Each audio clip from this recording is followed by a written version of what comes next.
ડભોઈ ટીંબી ફાટક રોડ ઉપર આવેલા ડિવાઈડર પર મોટી માત્રામાં ઘાસ ઉગી નીકળતા આ ડિવાઈડર ન દેખાવાને કારણે અકસ્માતનો સિલસિલો જોવા મળી રહ્યો છે.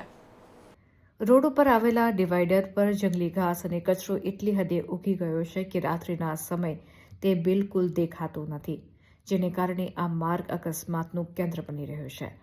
તો વાહન ચાલકોમાં અકસ્માતનો ભય સતાવી રહ્યો છે.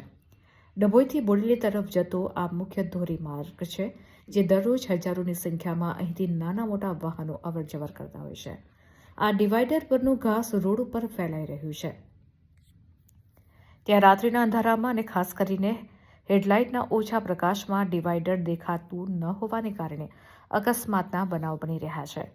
ડભોઈના જાગૃત નાગરિકો અને વાહન ચાલકોએ સ્ટેટ હાઈવે અધિકારીઓ સમક્ષ સખત માંગણી મૂકી છે કે યુદ્ધના ધોરણે ડભોઈ ટીંબી ફાટક રોડ પરના ડિવાઈડરની સાફ સફાઈ કરાવવામાં આવે અને સમસ્યાનું નિરાકરણ લાવવાની માંગ કરવામાં આવી રહી છે.